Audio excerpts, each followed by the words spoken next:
Oh, it feels so good to lie down. You know, maybe there's some way out of here. Maybe through some secret walls.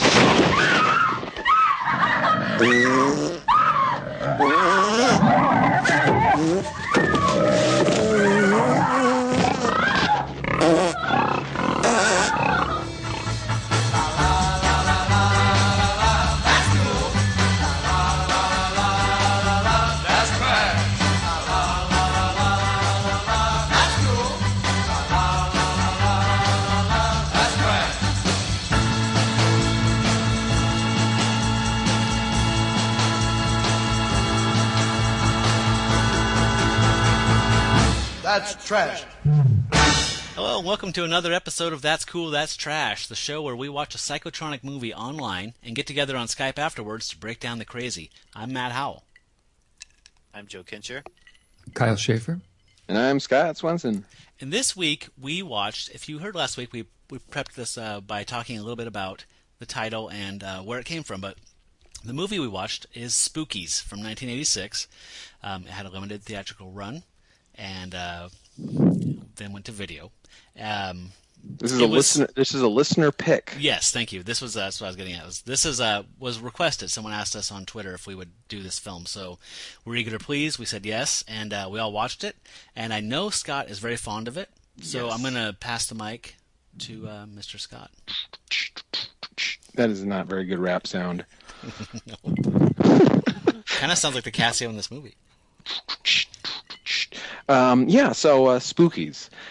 This movie is fantastic, but I'm going to get to let me explain what this movie is about. This movie is about slow down there, Speedy. I'm sorry, I'll slow it down. Yeah. This movie is it came out in 1984, and it's about a group of people who go where they're supposedly going to a party, driving in the middle of nowhere, and they wind up at a haunted house and decide to party at the haunted house that's surrounded by a graveyard.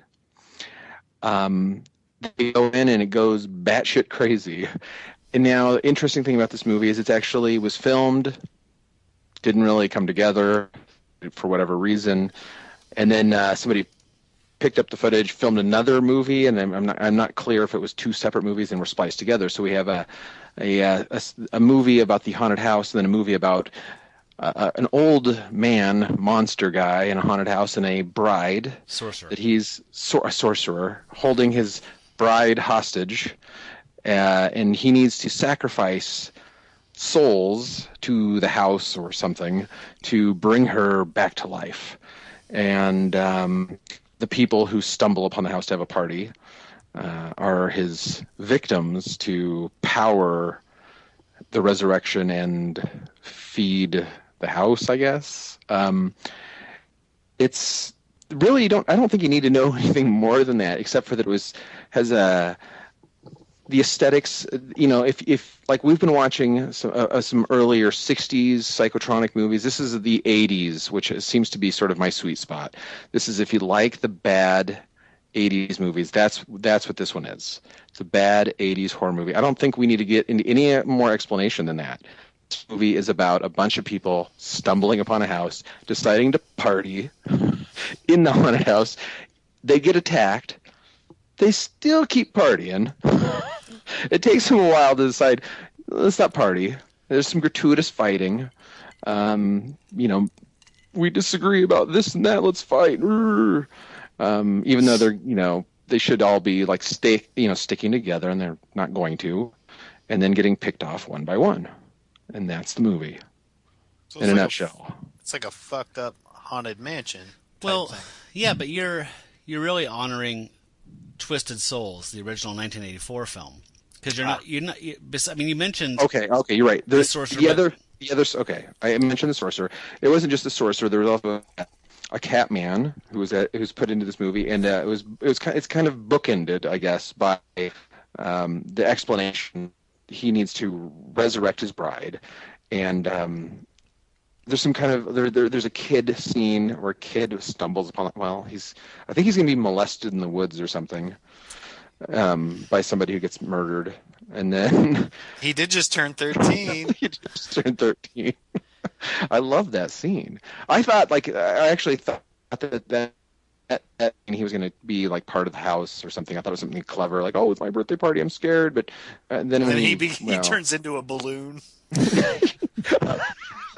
So at the end, after everyone is from the party is consumed by Yes. the house, his bride is reanimated.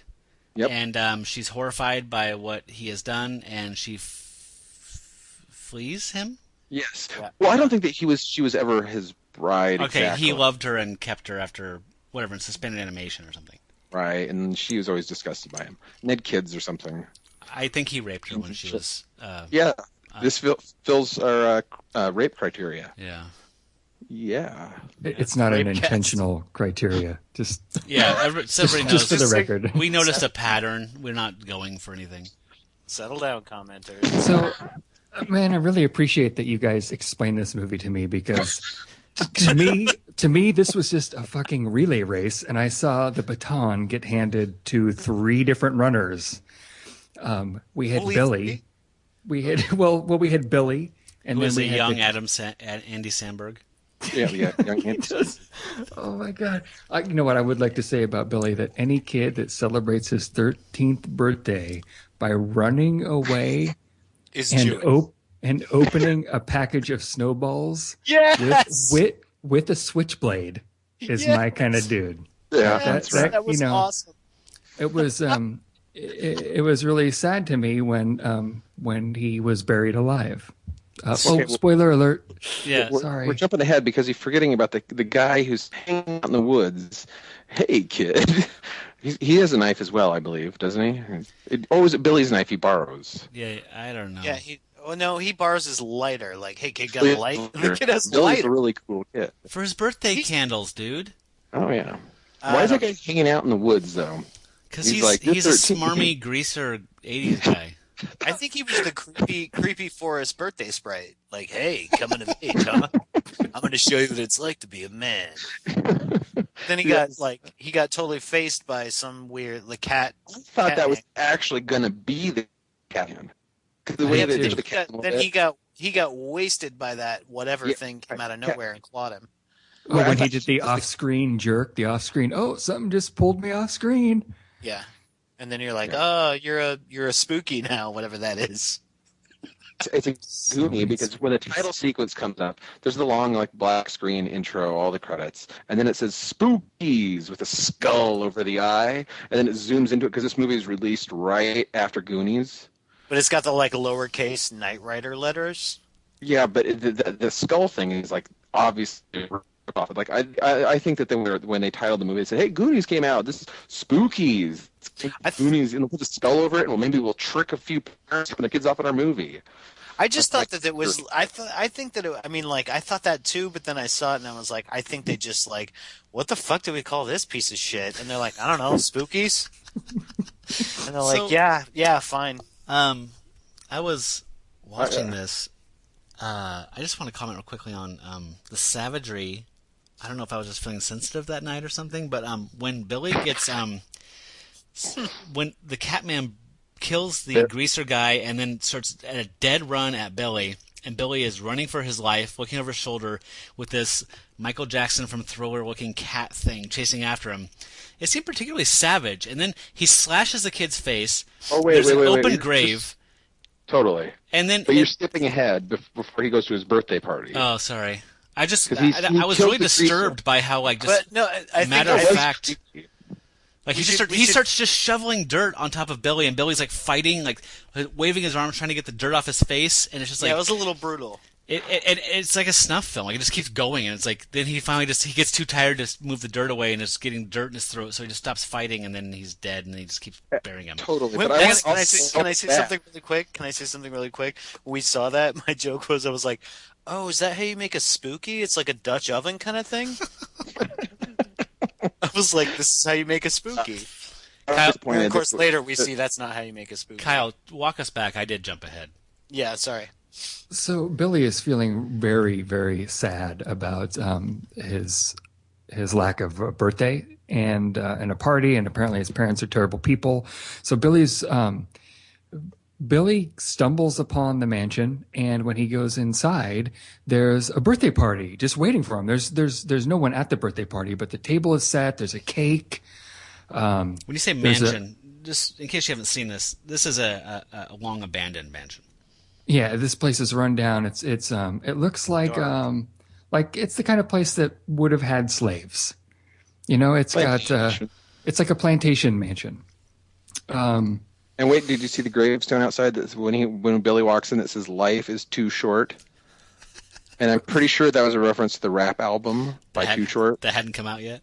It hadn't come out yet. Probably. It's very clear, but the funny thing is they linger on it. I'm like, that maybe it's where I got from, and he's like, I'm gonna be too short now. And my album's gonna be "Life is too short." You think he was a fan of this album? I think Todd Short loved that movie. Yeah, Spookies.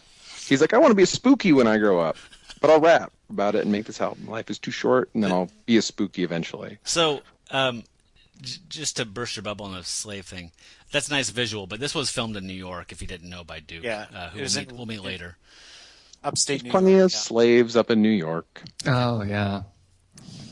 So he goes into this mansion and it's all dark and there's this birthday party and it's got it's the birthday party that you always wanted when you were 13, like sad upside down balloons and a dark cobwebby room and a scary doll sitting at the table and some presents and stuff. And it goes like, the doll goes, But the funny thing is he's like, thanks for the party. He's like, this is great. Thanks, Mom and Dad. And like all the creepy stuff. The robot keeps disappearing and everything. He's like, thanks, Mom and Dad. My mom and dad are way cooler than I thought. This is when I thought Billy was going to turn out to be like a monster himself, and then he's being killed, which that threw me off.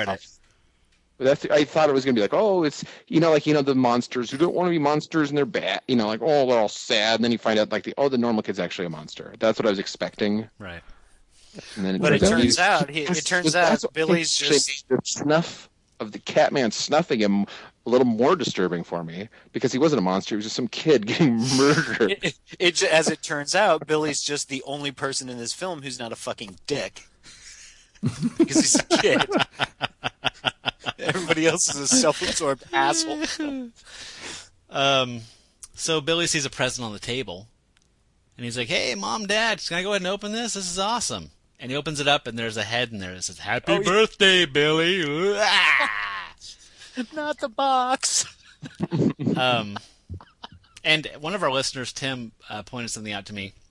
He said, "Did you notice that when Billy opens the box, his hand is on the box, that shot, and then he staggers, there's a reaction shot, and he staggers back, steps way back from this thing, but when they cut to it again, his hand's still on it. So there's some dodgy editing, even within the dodgy editing." He also almost correctly guessed. He's like, "What is this, a bowling ball?" Almost right, Billy. Pretty close. Very close. A human bowling ball. So now Did you see? I sent you the baby secret thing, right? Yeah. Yes. I found it on eBay as well. I almost bought it. The creepy doll whispering reminded me of that because I had just seen that, and it's like a real doll, and for our listeners, it's a real doll. Not a real doll, like capital. I mean, like it was an actual doll from Mattel you could buy, like a Chatty Cathy, but it was a spring baby. For the listeners, just go look for baby secret doll commercial. Yeah, and that's like YouTube. There you go. Yeah, it says like it's creepy. Is anyone else awake? Just really, really scary. All right, back to the head in the box, though. Oh yeah, 7. Then we meet the sorcerer. Creon. Crayon? I think it's like Kron. Like I don't know. He might be a rapper nowadays, but back then he was a sorcerer. He goes by Crayola now. Name. Yeah, it's Crayon. Neo and featuring Creon. He's Crayon. He only comes in sorcerer white. Yeah. We were also introduced to Corda, which was Creon's son, and he's this like a gimpy kid ghoul who's actually following Billy into the house, and he has an ice pick, and so I was assuming that Billy was going to get stabbed in the throat a couple of times with an ice pick. I just wanted to mention that because Creon, obviously has trained his son well. Yeah, I hope that. I'm just looking forward to. That kid was played by the creepy sick kid, and I believe it was Rushmore. Have you seen Rushmore? You don't know what I'm talking about? There's a creepy sick kid that looks identical to that little demon dude. Yeah, but without the blue face. Right, without the blue face. Yeah, and the when giant he's You like, know what I'm talking about? He's the like kid that's he's like the kid that says, "With friends like you, who needs friends?" It's like Jason Schwartzman's best friend. No, not their best friend. There's another creepy kid who like follows her and never talks in the movie. That doesn't matter. That's not the twins. Okay, you lost me. I mean, Bill Murray. You mean? No, there's another creepy kid who looks identical to this kid. It doesn't matter. Watch Rushmore again. Everybody who's listening. Okay, moving on. Wes Anderson, everybody. Yeah. So we've been psychoed. We've been Janet Lead, right? Billy. Right. Billy ran out. The Catman chased him down, murdered him. Yeah. Buried him alive. Never see Billy again. And they've been cutting away in the meantime during this whole sequence to another party of people that Scott is really fond of. I am. The random group of friends that are really miscast, and I'm pretty sure the casting director didn't read the script when we got a Guido-y dude who's I said Joey Tribbiani, and Matt's like, no, it's the guy who played Doug's best friend on King of Queens for the first 2 seasons. Like they're like, you're annoying, and they just wrote him out of the show. Richie. Yeah, it was Richie wearing a Michael Jackson Thriller pleather outfit. Yeah, Michael Jackson black neons. pleather. It's awesome. So can we play the Richie versus Duke? His name is Duke. Duke. Oh yeah, Duke's the Italian asshole guy. And his best friend Sam Waterston. Is that the argument? No. Oh. Hey Moose, question for you. Now that your wife's sister moved in, the two of them ever, get into an argument and maybe start whacking each other with pillows. Next thing you know, a little playful wrestling leads to a lingering kiss.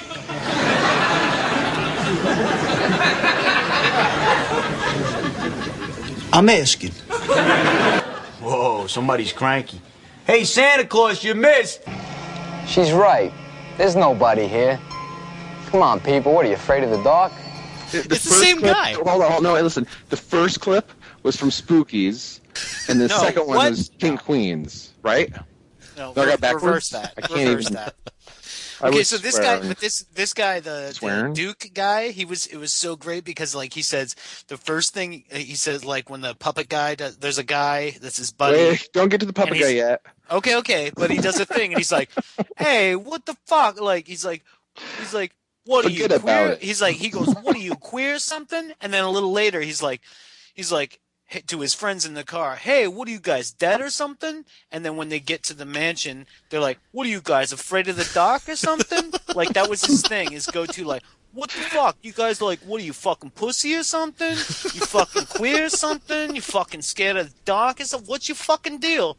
That was his bit, and I felt like this was, acting-wise, it started to feel when they all got to the mansion, not to jump ahead too much, but it felt like they got, the Ontario Improv Troupe, and they were like, "We have sort of a script, and just pick characters, and we'll write a few pages, we'll write some lines for you." Yeah. And so there was "I'm going to be the British one," and "I'm going to be a sort of thug Italian tough guy," and "I'm going to be the comic relief," and Sawdust players. The funny thing is when you say I'm going to be the father figure. I don't want to jump ahead too much. However, there is literally they're in the cars and then they go to the mansion and then they get murdered in the mansion. So.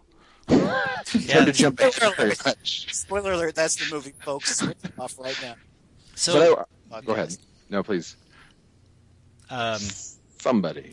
I was just saying that. So we see these two cars going, and Duke is driving one with his girlfriend and his the comic relief character, which is a staple in any kind of post-slasher horror movie. So he's the goofy friend.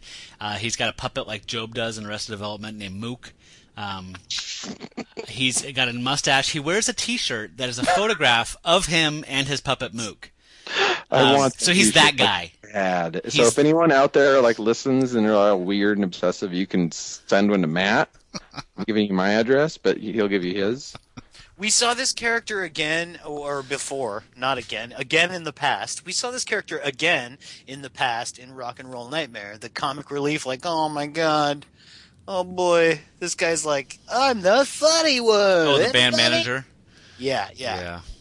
Was there something going on in the 80s that just made that guy a necessity for these kind of movies? Like, why did we need him? He seems to be all over the place. He's all over. I blame Eddie Deason. I do too, but he happened before then. I don't know what year the first Friday the 13th was, but it seems like once Friday the 13th kind of rolled around and that got cloned after its success, there was the hot couple, the comic relief friend, the lonely person. Like, there's just kind of like just easy, lazy... The archetypes. Yeah, archetypes, thank you. It's like if, for the listeners who've seen Cabin in the Woods... They spoof it and they have there's a stonery comic-y guy. Yeah. The reason that character's in the movies though, because I think what happened is they stumbled upon a formula that's like, if you bring levity, then it lightens tension, so it makes the scarier part scary. Yeah. Right. It heightens the scary. It's stupid. It does. I mean, it does work, but it doesn't work. It does work because that guy is hilarious. I wanted to ask you guys about this group though. Did it seem like, because this is a motley crew and not in the cool way, like these guys would not be hanging out with each other. Like the guys, what the fuck? Why do you hang out with this stupid guy? I don't know. He's my best friend, like. And that guy, there's a guy there's a car chasing the Joey Tribbiani car, the Duke's car, and they're like, man, they embarrassed us at the party, and then blah blah blah, and they're following them. And I thought until they got to the mansion, I'm like, that guy is like his dad. Those are his parents. Kyle has a theory. Oh, I want to hear Kyle's theory. I really do too. I've been waiting all week for this. Okay, so here's how this happens. Linda, who is... Well, I can't even really describe Linda because she's super boring. But what happened is that Linda... She looks like Linda Blair. She does look like Linda. She does. It's weird. She does. I know that. Linda leaves their hometown and she goes off to the big city, and she works in this office building, and it's a nice 80s office building. It probably has some glass walls and a big table. And what happens is that she finally enters into her first grown-up relationship with Peter. Thank you. And they kind of hit it off. And I think that her and Peter work at the same place. And, Peter's quite a bit older, but, Linda's really into him. And it's time for Linda to take Peter back to her hometown and introduce Peter to all of her friends. Oh, I like this. I love this. Kyle and I, just to interject real quick, I think even more, maybe Peter's the father figure that she wanted or always needed, and he's also a symbol of her rejecting her rural roots or whatever, and saying, "I'm a big city girl now. I'm going to date grown-up, sophisticated men." That's right. Please continue. That's exactly this guy. I'm sorry. This guy is, for the viewer or listener rather, who, if you haven't seen this film, this one guy in this group of people, the Peter that these guys are talking about, is like a total get off my lawn. Like, who invited this? No. It's Sam Waterston from Law and Order. But like Sam. He's this was not. his breakout role. He's not. I don't know. He went by a different name in this movie. That's all. And a different face. But Okay, Kyle. So that's really it. I mean, she brings her cradle-robbing lover back to her hometown and it's like, hey, these are my old high school buddies, and we're going to go out and party with them tonight so that you can meet all of my friends. At one point in the mansion, she actually says to her friends, or just says out loud, I can't believe I used to be friends with you guys. Can we? So no, she tells Peter, I can't believe I grew up with them. I grew up with these guys. And there's a clip of this, and can we play that? And can I shoehorn in my reason for sampling that? Yeah. Actually, there's a couple. Scott requested, I think, because he wants everyone to hear how funny the comic relief character is as he ping-pongs around this party in an abandoned, filthy mansion while they're dancing. And he's bumping into everyone saying, oh, excuse me, oh, sorry, hey, oh, actually, wait. yes. Hey, no, whoa, but that's not why I picked it. I picked it actually because of you told me that you were focusing on the music. Okay, so I picked I thought it. This was really quality music. And I also actually picked this clip, and I'm not sure if I actually picked enough of the clip to where the Duke's girlfriend calls Sam Waterston and his girlfriend, kids. Hey, kids. Sorry, kids. Yeah. Oh, sorry, kids. So that's why my whole point is like literally the casting director did not read the script when she cast this because there was also they had Alan Rickman play. They had Alan Rickman play an American, young Alan Rickman play an American, while his girlfriend, who's an American, play really bad British. Oh, yeah. Well, we'll get to them later. We'll get to them later. So let's play the clip, and please focus. I'll let Joe let you go in a second. Please focus on the music because I had a really hard time. One of my issues, I think Kyle. This might be stretching it, but I think Kyle and I appreciate one of the many things we appreciate about some of the older Psychotronic stuff is the music being a little more organic and a little more just kind of out there, like some like in Incredible Two-Headed Transplant, you got the wah guitar and the abrasive, weird, jarring stuff. This, what I don't like about the '80s soundtracks is like you have a Casio, you have a score. Like exactly, you don't have to pay anyone. No, you have a Casio. Screw the orchestra. You have a Casio. This is what's like the newest programmed one. on there. Let's play that as our music. So this music in this movie drove me bananas. That. Joe, go ahead. I was going to say, first of all, the comedian, keep running into people. That's a Bugs Bunny bit. Going through the theater, pardon me, excuse me, pardon me, which is probably means it's like a Jerry Lewis bit, whatever. But the music thing, very briefly before you play the clip, I was gonna say, like the music still, like even though it's this synthy bullshit, is like I've found in the last like 5 films that we've done, I'm like, some of this music is it's all right, and I've kind of been on this weird electronica trip, so I was like. No, some of this is okay. And so I guess what I'm trying to say is I think I want to know what I want to I think I know what I want to do with my life. I think you need to get out. So I think I know what I need to do. All right, so let's hear Rich the funny man or whatever and let's hear this Kenny G music. I think I'll go get me another one. Oh, excuse me guys, I wasn't looking where I was going. I'll be a little more careful. Oh, Adrian, hello, how are you? It's good to bump into you, too. Hi, Dave. How's your sinuses? Fine. Oh, Doogie, Linda. Why don't you watch where you're going, idiot?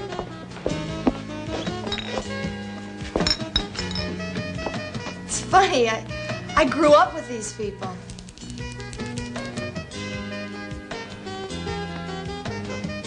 Carol, what's wrong? I don't know. I don't feel well. Do you want me to get you something?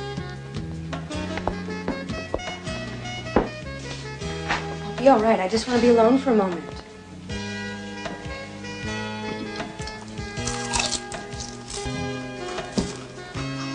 You're right. That's more shit. She needs some kaopectic. I'm sorry, Kyle. I said Linda looked like Linda Blair. Carol looks like Linda Blair. Yes. I'm sorry. Yes. Oh. They all look alike to me. You're right. You're right, you guys. That is. I'm just looking at their tits. That is some fucking soundtrack horse shit. That is abominable. But I mean, it sounds like the happy little elves. It sounds like the band from Waiting for Guffman band. It sounds kind of like that, only not that good. But like how they do all the horns on the keys and stuff. Mm-hmm. I just want to make a comment that we're pretty far. We're doing this podcast. We're only like 10 minutes into the movie. And nothing happens in this movie. But that's because we haven't even gotten to the first really good monster. We got to get to the first good monster. Oh, okay. That guy, that little bit though. Now that I hear it again, it's more he was totally doing Woody Allen, but without the as New York. It's like, oh, pardon me. It's just like, oh, just really watch where I'm going. It's just it's like I think I'm gonna get another beer, and I don't know, blah. Like it's like a Woody Allen rhythm. Which guy? The fucking ventriloquist guy when he's going through there. oh, pardon me. All right, I got you. Yeah, it's ridiculous. It's borrowed from a million things. Now, at this point, when they're having a little party, what is the catalyst? I can't even remember. I've watched it 3 times. The catalyst. It's the woman who we call Linda, who looks like Linda Blair, but it's actually Carol, who looks like Linda Blair, fighting the Ouija board. She looks like Nancy Allen. Yes, that's the other person I was going to say. Yeah, she looks like from Nancy RoboCop. Yeah. From Oh yeah, RoboCop. totally. And, Okay. yeah. I'm going with Linda Blair, but I got you. It's the hair more though. No, it's everything. She's You think? totally looks. She's like Bobo Nancy Allen. Totally. She's the only one where I was like, you look All like. right. Yeah. So I think Duke breaks down a door. Oh, I know. Yeah. Okay, yeah. Duke. Okay, first of all, Duke's not having a great time. He really wanted to get this party. Thought everybody was a drag, and there is no party there. He's still. I love that through most of this film, they're kind of convinced that someone's secretly having a party somewhere in the house. They just can't find it, even though they're getting slaughtered. But Duke's not having a great time. Kyle, will you play Prince Duke just so we can hear a little his attitude at this point in the film? God damn it! I know there's a party here somewhere. Come on, honey, let's dance. No, leave me alone. I don't want to do nothing. So he's a charmer. He's pouting.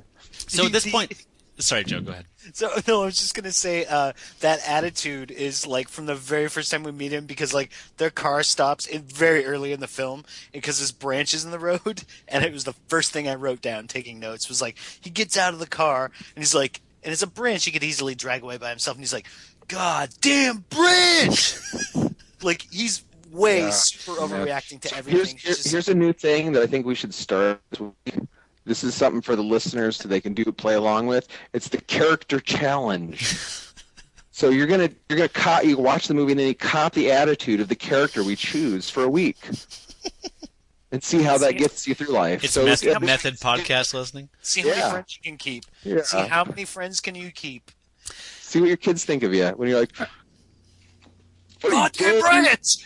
What are you doing? So he's like the Streetcar Named Desire Brando character. Yeah, Stanley. Yeah, Stanley. He's like Stanley in a leather outfit. Yeah. He's the thriller Stanley Kowalski. Yeah, but he's dressed like Dre from the early NWA days. Oh yes. And he's they were all fresh and wore like lipstick. Okay, so Duke actually gets us started. God damn it! Yeah, Kyle, please. Duke makes the movie run. He's the engine of the movie. What does that mean? He makes Don't call me a grease monkey or something. They would just sit in the foyer the whole movie and going, "There's zombies out there. Let's just sit here." And then Catman would have to bang on doors to move. Kyle. Anyway. So Duke is staring at this bookcase, and this box catches his eye. So he opens it up, and inside he finds. Well, you know what? Actually, we have a clip of this. Maybe we'll just let Duke kind of speak about it himself. Look at it. Isn't it wonderful? It's pretty goddamn weird if you ask me. What is it, art or something? Think it's worth any money? What the hell is in here?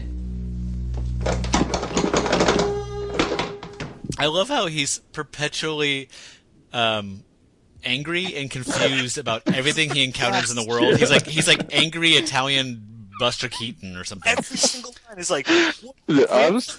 what, you afraid of the dark? What the fuck is this weird shit? What is this? What is this, a light switch? What, you think I'm needy? I can't take care of you? He says that at one point to his girl. Oh, but I'm like, you think I fucking can't take care of you? So she's like, whoa. Kyle and I have an old fondness for this sex comedy that we saw probably in college, but it's called The Delivery Boys, and it's about these Brooklyn, New York dudes who deliver pizzas and get laid left and right. And this guy seems like he has to be in that movie. Like, I want to go back and watch it again because I swear he's in there. Like, what is this, a pepperoni or something? What is this, a blowjob or something? Man, you just get what? You order just a cheese pizza? What the fuck? Oh, you want to have sex or something? So, what Duke has found is a planchette, which is the device that you set on a Ouija board to indicate things on the board that the spirits are Quick, spell that for me. PLANCETTE. I'm totally impressed that you know the name of that. It's like Kate Blanchett. So then Duke, I I can't remember why he gets a hard on for this door that's locked. So he takes a chair and just smashes against the door. Peter, the old square Sam Waterston guy, is like, "Hey, we're gonna break some windows now," and he breaks the door down, and a desiccated body falls on him, which he doesn't believe is real, and the body is holding a Ouija board. So I believe we have not real, but it's obviously real in the movie. That's the best part. And we have a clip of this moment too, when I believe so, right, Kyle? When they've kind of figured out what it is. Yeah, but also before we play that clip, at the same time that that Duke is perpetuating the story, we have Creon from the attic, kind of explaining that he has created this entire game, and that all of these people that are coming into the house are, I think he says something like, are pawns in my game. Are you going to play this clip? And if I play this game correctly, then I get to wake up. He's alluding to the fact that he gets to wake up the bride, but I didn't get that from his speech at all. That was kind of cut short. Or maybe I just stopped listening to him because I hate the way that he speaks. We need to get to that too. I need to get to that because the first thing I noticed when I watched this movie is this Heath Ledger. Like, obviously, I don't know if out there in the listening world have ever looked up Tom Waits' interview from Australia. It's obviously the inspiration for the Joker. Heath Ledger, obviously watched this and said, "Oh, wow, Tom Waits' interview, he's the Joker," and that was his inspiration. You should just look it up. Look Tom Waits / Joker, and you'll find it. This must have been the inspiration for Tom Hardy and Bane. Is all I have to say. I heard this and I'm like, that's Bane. I agree with Kyle, though. He had the same effect on me as the scientist, the denture clacky guy in the last movie, where it's like when he talks, I just fucking glaze over, like muted trumpet. Yeah, it's just like blah blah blah blah blah blah blah, and it's like my brain does not give a fuck what you're saying, and you're trying to speak in poems, and you got a chessboard in front of you, and I'm sure you got it all figured out, bro. But I seriously don't give a fuck. Aluminum tube. Flip. Well, that was the other thing. He was talking into a tin can the whole time. That sounds like Bane. Kyle, we play the Bane clip to make Scott happy. Now, you must prove to me that you can harness this power. You must concentrate. You must have a clear image of every detail. They no longer need Carol. I can't listen to him. They are your toys now. Glossing over. Algebra 2, Mr. Kensha. Learn it. Read the book, Mr. Kensha. Moving forward, Kyle, play. Set up this clip. So Bane is explaining his perspective on this game, and now Carol is going to explain how these two worlds kind of work together. Some jerk's idea of a gag. Ooh, scary. I'm shaking. What's that it's got on its arm?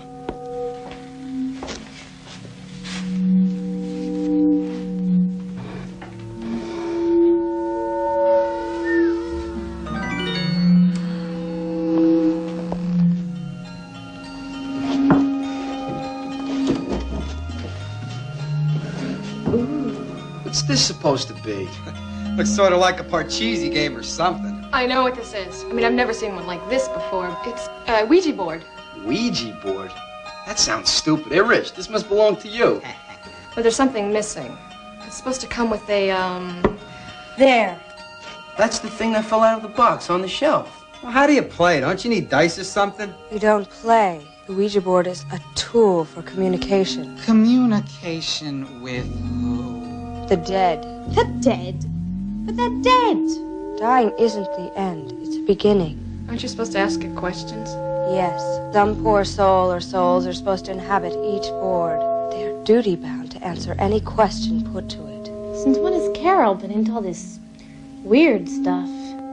This is ridiculous. The dead have never left us.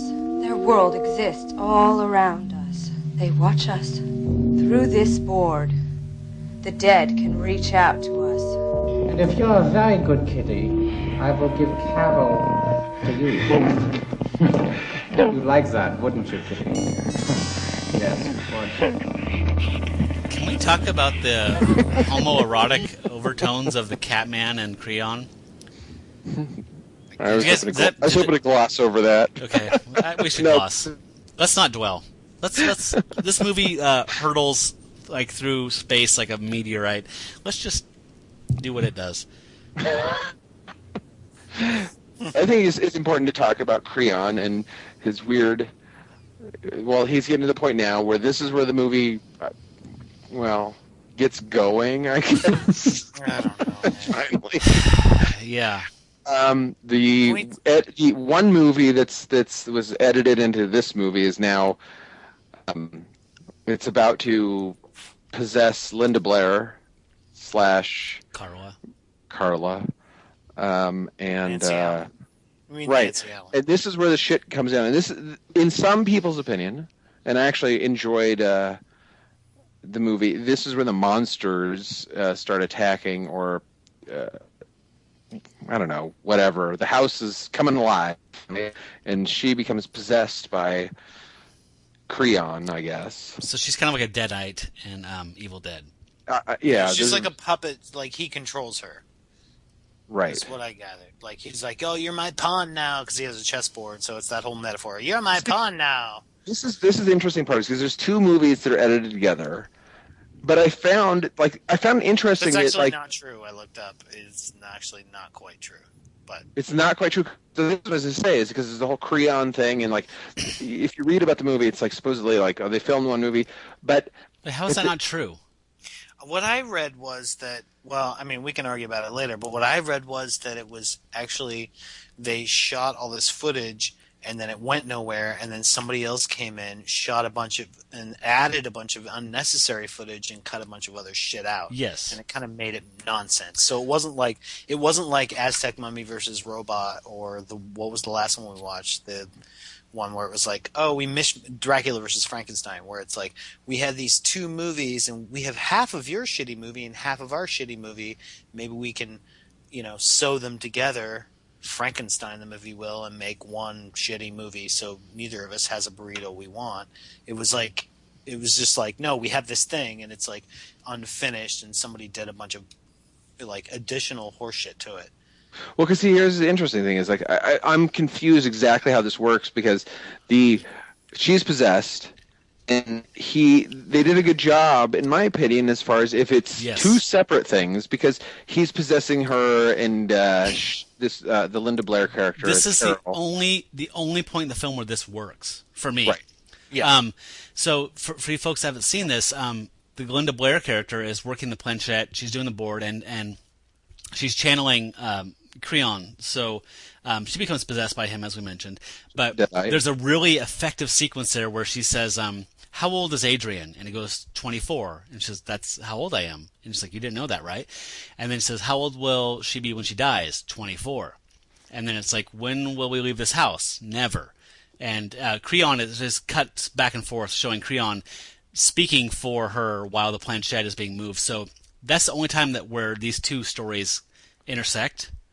You never see any of the secondary footage characters with anybody else. There's never any kind of like supplementary thing like they did with Dracula versus Frankenstein, where it's like, well, let's get this guy and this guy in a scene together to kind of tie it up.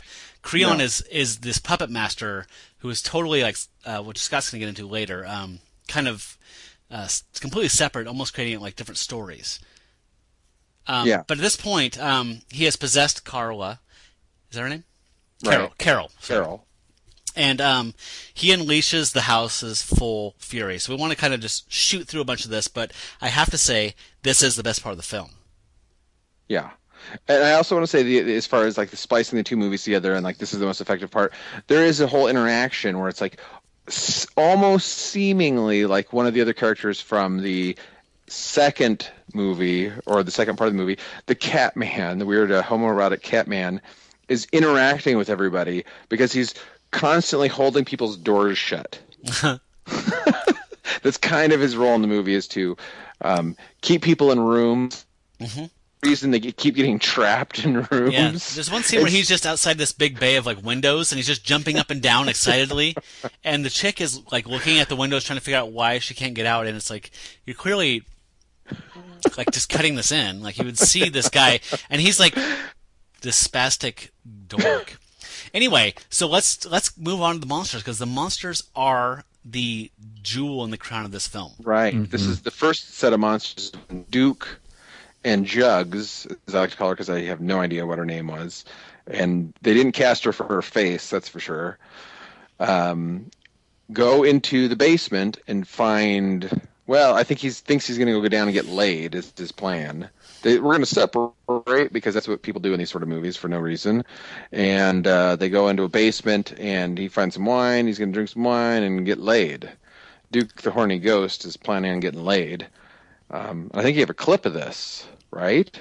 And this is a long one, folks, but I'm playing the whole thing. It'll speak for itself. Hey, look at this. Vino. I told you Duke would provide. Don't drink that. That's probably vinegar or poison. Stop. You taste so good. Oh, it feels so good to lie down. You know, maybe there's some way out of here. Maybe through some secret wall or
And it's important to note we didn't add any sound effects to that. Yeah, no, that's true.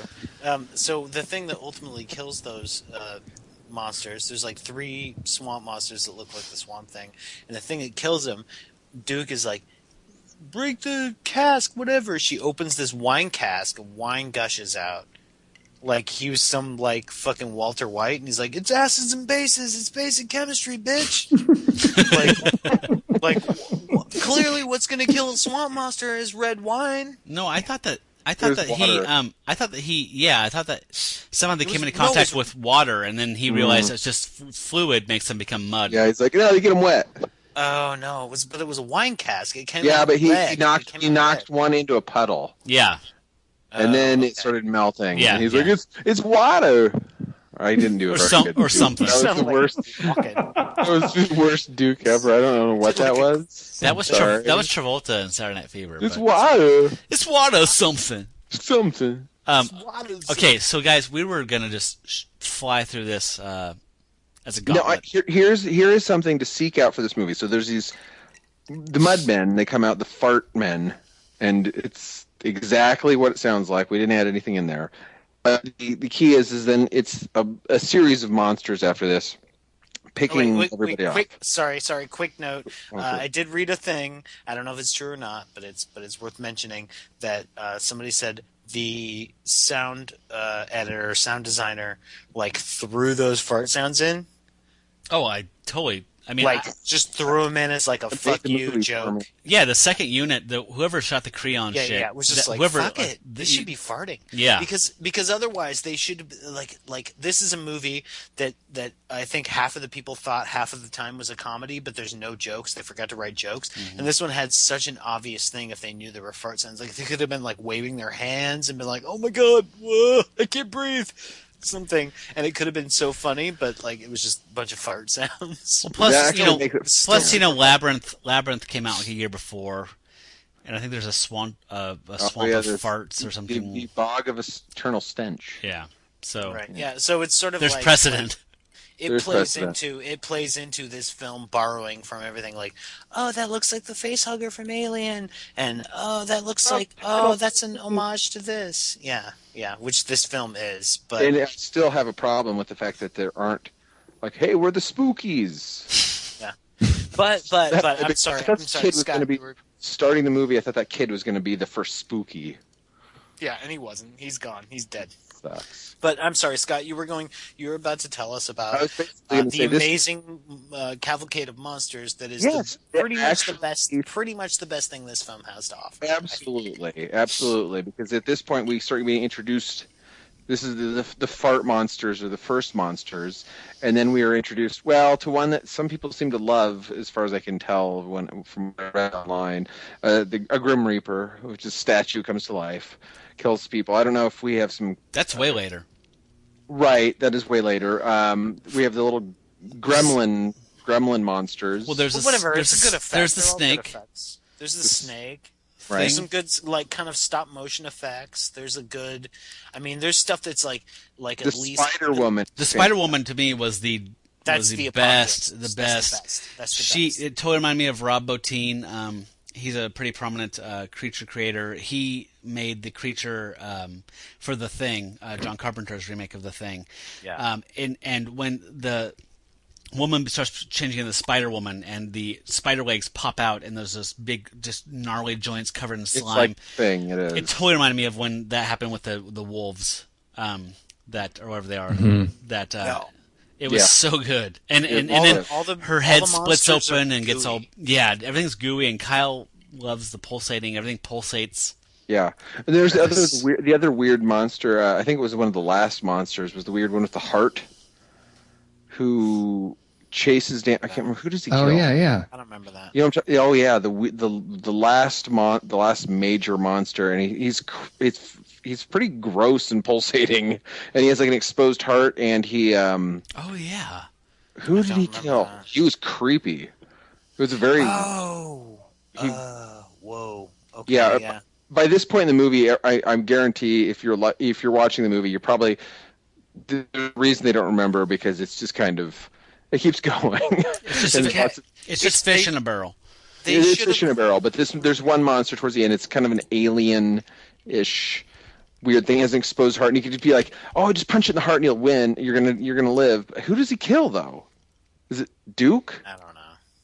Does he kill? No, Duke is killed by the Reaper.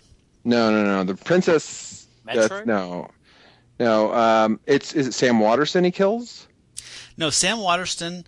The walking boobs. Oh, that's right. They get killed by the gremlins. No, they all get killed by the Reaper at the end. Like there's this big explosion. Like they all start like.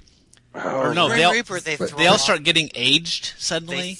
He's sucking the life force. Off the roof, and the Grim Reaper gets thrown off the roof and lands and explodes. That's right. That's right. No, it's the weird hurt dude, the alien guy. Okay, that is the end guy. He's sucking their life force out. That's right. And they're aging, and they're crawling towards them, and then it just kind of goes like they're all covered in static, and then it just goes to like white, and they're dead.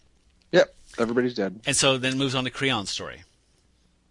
I feel like I should say just briefly that I don't want to confuse listeners. Sam Waterston is of TV's famous Law and Order is not in this film. I'm pretty sure he is. I just give over one thing, so we can pretty much move on to wrapping. I think almost here. We should probably cover whatever Creon's love is. But was there any good like clips? This may be an edit point, but any good clips that we had missed in that whole? Yes, I'm just circling back around here, brother. There is one, as I mentioned earlier, I have a beef with the music in this. There's a fight scene when Duke, when you get in a horror movie and times get tense, people tend to turn on one another. Duke and Peter brawl it out, and Sam Worthington. You gotta hear this music. There's actually, they start fighting and the music starts, and then it cuts away to Creon doing something, or no, it cuts away to Richie getting killed by the Spider-Woman, and then it cuts back. So I've edited these two things together so you can enjoy both of them. Kyle, will you play the Wrestling Rag? Nobody counts Duke Green out that easy. Especially you, Megan. Especially you. Yeah, well, this isn't some fight, Markel. Can't win against Finn. I told you to shut up. You don't know nothing, you stupid bitch. Stop it! Get away. Hey!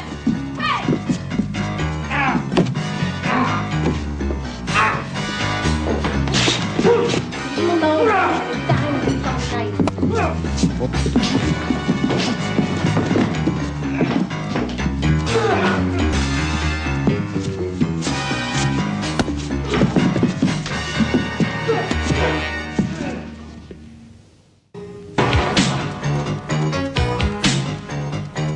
Ready to go another round?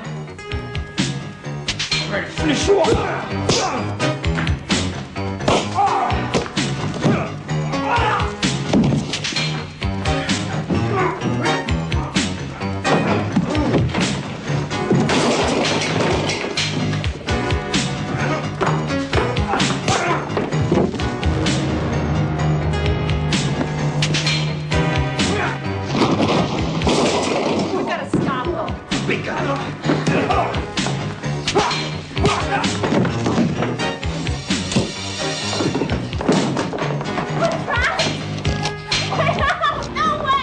Choice music. Yeah. So anyway, let's jump ahead to the ending. So everyone's dead. All the characters from Twisted Soul, the Twisted Soul is the first movie, are all gone. Now we're left with the B story, which is Creon harnessing these souls to reanimate his wife. Scott, take us home. So be quick, because we don't really want to talk about this. He reanimates his wife, and his wife is all disgusted by him, and he shows them their son, and she's disgusted and decides to run off. Because she's like, oh, and he gets into something. Oh, she gets weaker when she gets away from me. Oh, I'm the Count, or something like that. And then she runs through a tunnel, and a hag attacks her, which is, I actually enjoyed the hag. And then, That's okay. Me too. There's zombies. We missed. There's a whole thing where, like, they can't. Here's the big reason they can't leave the house. By the way, is that they go out and there's all these zombies out there, which they have the most bizarre special effect makeup animatronic zombies I've ever seen. She gets into a car, she starts to drive away. Who is that guy? Which guy? Oh, the guy in the car? Yeah. It's He's like, I always loved you. It's the Catman. It's the Catman, right? It and then to be the Catman. He puts on his Catman face, a la Grimm. He was like normal dude, and she's like, just drive, and he's like, I can. I always loved you. And he's like, Catman. And she's like, what? Right, and then he goes Creon jumping out of a grave, going here. And then the rubber grave pulsates again. Yeah, exactly. And the fucking Creon guy is like, ha ha ha ha, to be continued. And that's the end. And this is the great thing about, like, the 80s horror movies did not have nobody wins. Like, the bad guys win in 80s horror. Also, they didn't used to say "to be continued?" ? Whereas, like, the end, have that sort of, like, you have to have that sort of cathartic sort of, like, they're like, no, it's the fucking end. We're wrapping it up and somebody survives. We're done. Like, Bad 80s guys movies was like, other it was in it, so it stuck with that theme. But it has a very kind of like creep showy vibe because it kind of feels, because it's kind of scattered.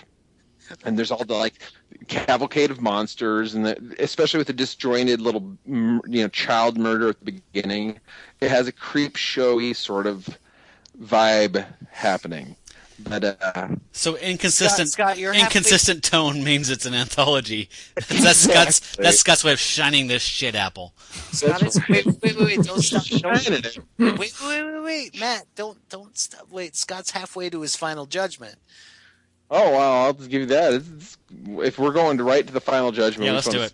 Let's do it. Well, I'll just go ahead and write on. This movie is cool. It is great.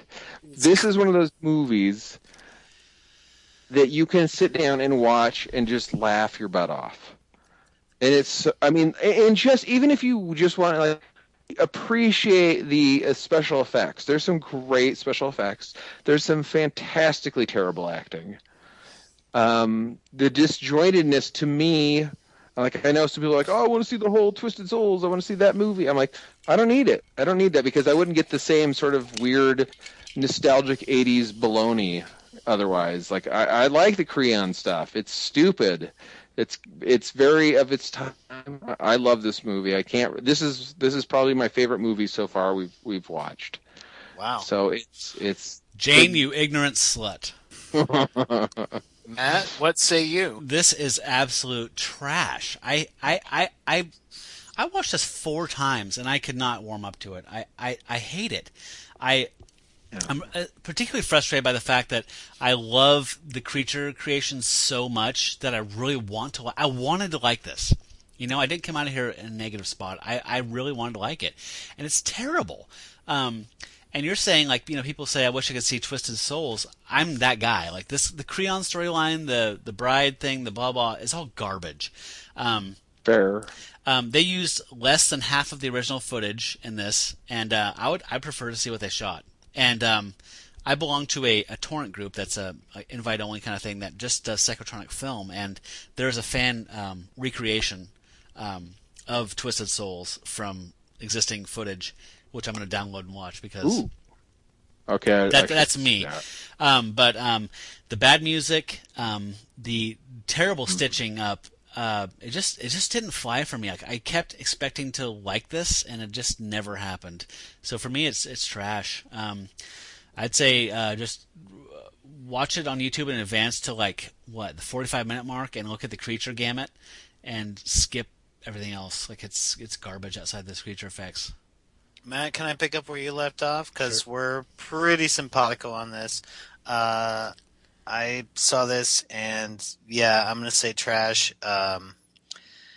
Look, I'm a little warmer on the music than you are because I think it's fun or whatever, or maybe that could be my life's work, working on B movies with a Casio keyboard.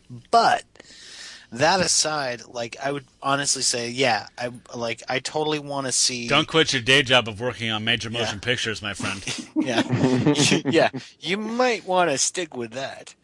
They're going places, but no, seriously, the A plot of the kids in the haunted place, whatever, you had a rock and roll nightmare waiting to happen. That's oh, this could have been stupid, cheesy fun if you figured out what it was. And the Creon thing, I did not give a fuck about. Ugh. It was total it was all that bombastic calculus. It was it was all that trigonometry. I'm not arguing that.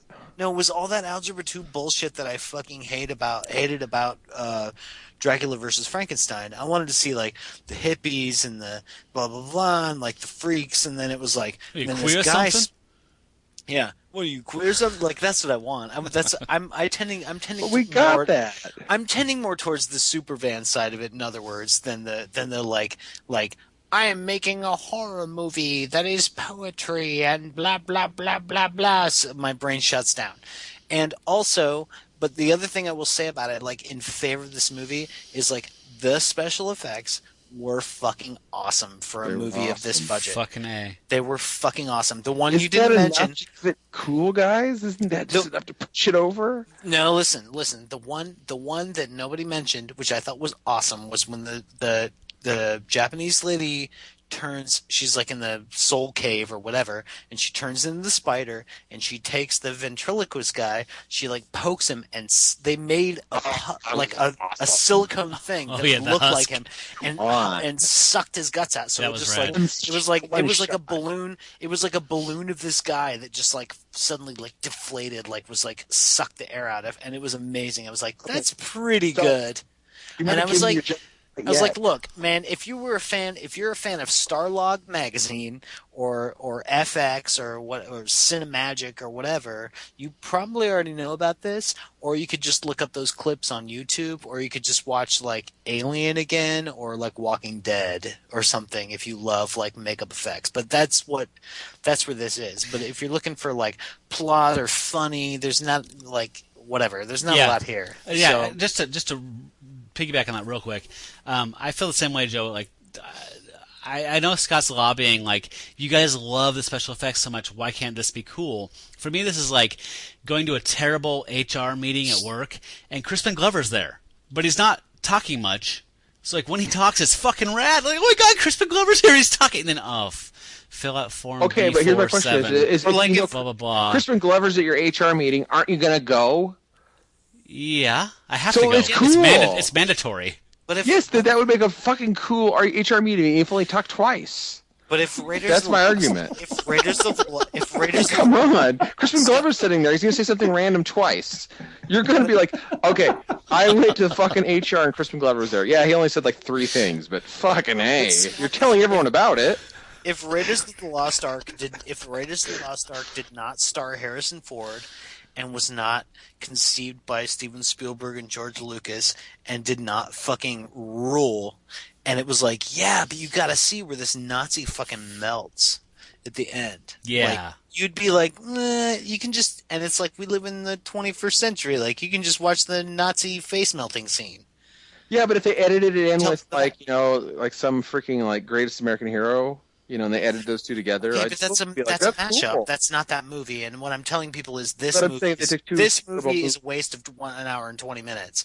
You can just watch it in parts and just probably like go to again like a fan site and go, Well, yeah. hey, this is a really cool like effect. You used Matt used you know HR Glover, and I'm just sorry. That's an argument HR for. Glover?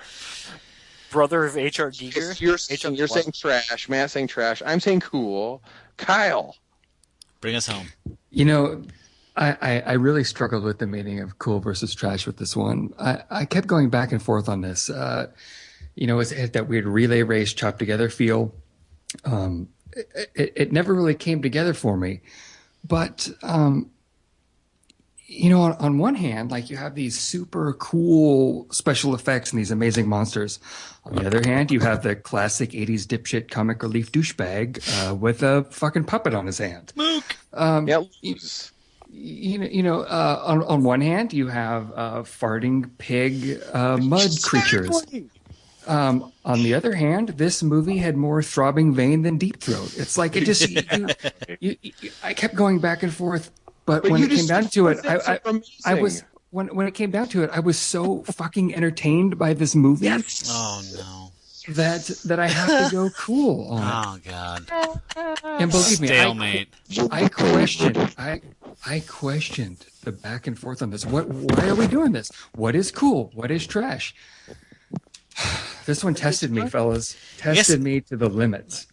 Well, it sounds like you landed on cool. I mean, for me, like, it's all the temperature of the film. I mean, like, you can intellectualize as much as you want. You can justify whatever you want. But, like, the bottom line is I did not enjoy watching this at any point. You weren't entertained. No, I was not entertained. Like, it was a chore to get through it, like Supervan. And for me, it's trash. Like, that's trash. Like, when it's like, you have these 4-star special effects, and I'm still not enjoying this movie. So something's wrong.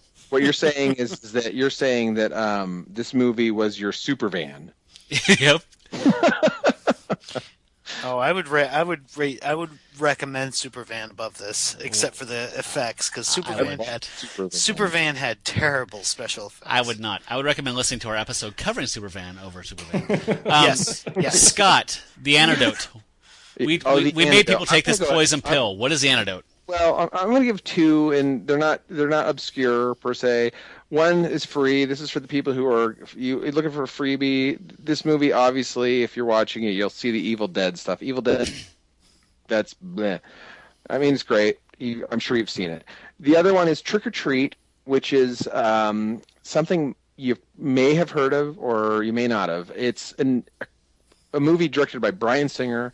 It is the ultimate Halloween anthology. This movie reminds me of an anthology movie because it's cobbled together. But Trick or Treat is probably the greatest example of an anthology horror movie done right. Right. And if you're a Halloween person at all, and if you're listening to the show, you probably are. It's fantastic, and it's criminal. I talk to people who are really cool, knowledgeable about film, love horror, and they're like, I have never heard of that. Right. So this came out around 2008, 2009, I think. And it was filmed in 2004 or right. 2005. So it languished for a while. It had some pretty big people behind it, like pushing for it, but just never really got the distribution it needed. And the stars in it's Anna Paquin, Brian Cox. It's the guy that plays. There's a bunch of well-known actors. Dylan Baker. Right. It's a great film, and we were going to mention that I picked this up at Best Buy for $8 on Blu-ray a couple of years ago, and Scott picked it up for $4 at Ray's Century Market or whatever. You can find it. They trot them out this time of year in like the bargain bins. So go to Ray's, not Best Buy. It's funny, scary, and every clip or every scene or every story interconnects with the other one and all ties together at the end. Yeah, it's amazing. I watch it every Halloween with my wife. It's a ritual now. Great. So, want to Joe, hear some YouTube comments? Joe, do the comments from the comments real quick. All right, on the segment we call "Power to the People," Hey. David Kemp says, "Why does the music sound like the Cure's Disintegration album?" What? Chris Stevens says, "Great film, but what really annoyed me is they made Death the Grim Reaper a pussy. He gets thrown off the roof. WTF?" Yeah. All right. I go back now. Yeah, no. Yeah, they totally did. Okay. Mr. Underground Horror says, I like this one. "I still don't understand why there's an adult running around with a bunch of teenagers looking for a party. Is he having a midlife crisis or something?" Sam Waterston. I love that. Yeah. That's that guy. The things people do for love. Keeper of Prophecies says succinctly, "Perfectly good breasts ruined by farting zombies." I can't believe Courtney tits in this, man. That's the one thing. Don't expect nudity. Yeah, that got me going through this. She's going to take that cashmere sweater off, and she never did. I said there is a 10 to 1 odds that sweater's coming off, and then I was like, nope. Yeah, because I mean, her face goes. She has a face that is not made for movies. She has a face. Great face for radio. She has a face for radio. No. She has a face made for showing her boobs a lot. Exactly. Nihilist Slacker says, "This movie would have been so much better without the goofy ass werewolf and farting zombies." Wrong. Agreed. I think. Werewolf? Yeah. Catman. Catman. Yeah. Okay. Cat boy. Okay, and then there's this guy on a couple of these. His name is Gorsian 1979, which enforces my belief that he is foreign because his fucking posts make no sense, and he has a few of them. And he has these posts that are all or not all caps, but every word is the first letter is capitalized. He's shouting the first letter. No. Do you understand what I'm saying? Like, yes. He didn't hit caps lock. It's all big title. Blah, blah, blah, blah. He's not shouting. It's like he had to hit shift and then type the letter and then type the rest of the word. Okay, give it. Lay it on me, Slim Jim. So this one says, "Yes, the dead." Oh, and no punctuations. Shout each first letter. Okay. "Yes, the dead demons who play the role of dead to deceive people like these fools in this house. Demons can take a dead person to mislead foolish people." Yep. Oh yeah, that makes perfect sense. Yeah, okay. That's an Eastern European proverb. Yeah. Okay. That's words of wisdom. Those are words to live by. That's one to grow on. Let's see what else he has to say. Okay, here's 3 in a row from part 7 of Spookies. That you call it demonic use of astral power, God created these fucking beings that called, parentheses, devils or demons or chitons, end parenthesis, Titans?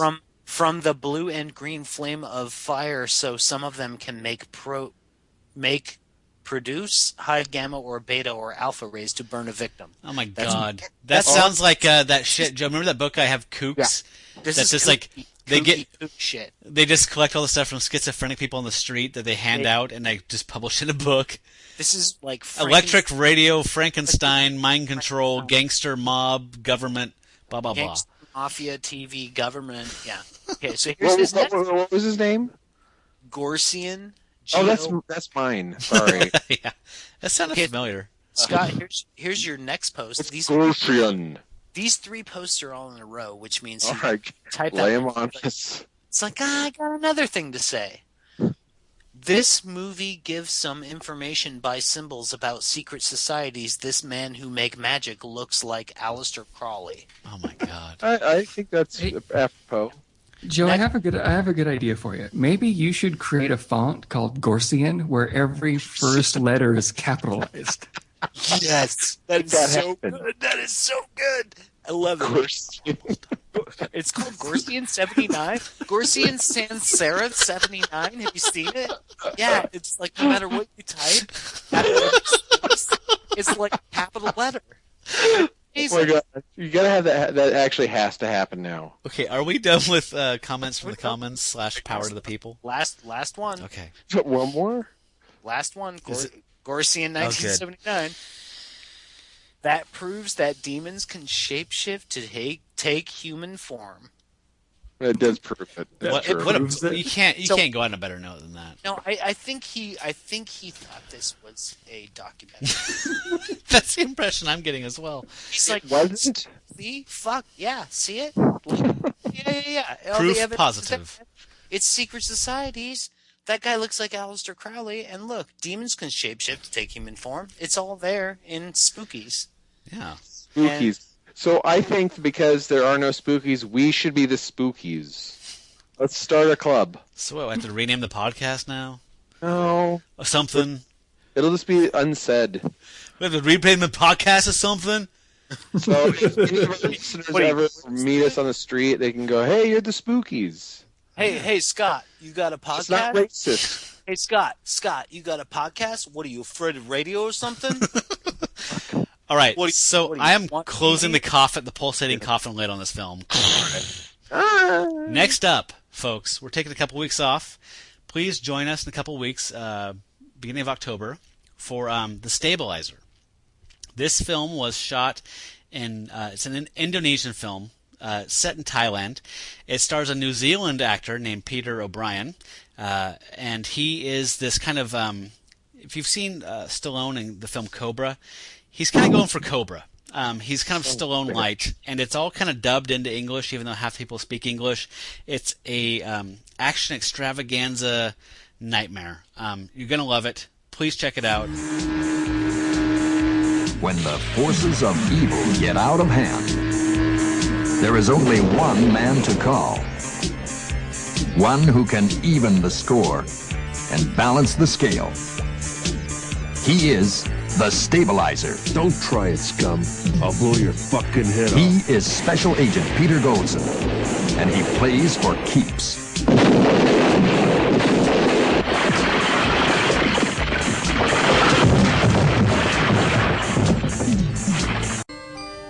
But the Stabilizer is not just a fighting machine.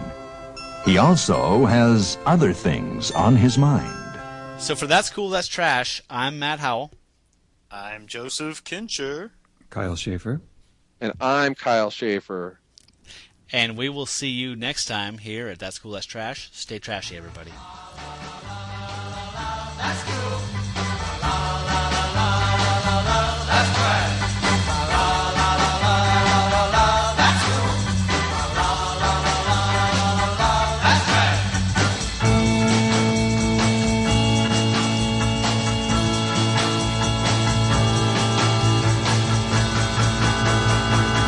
That's trash. That's trash. It's garbage, folks. Ooh, look at me, I'm Duke the Horny Ghost.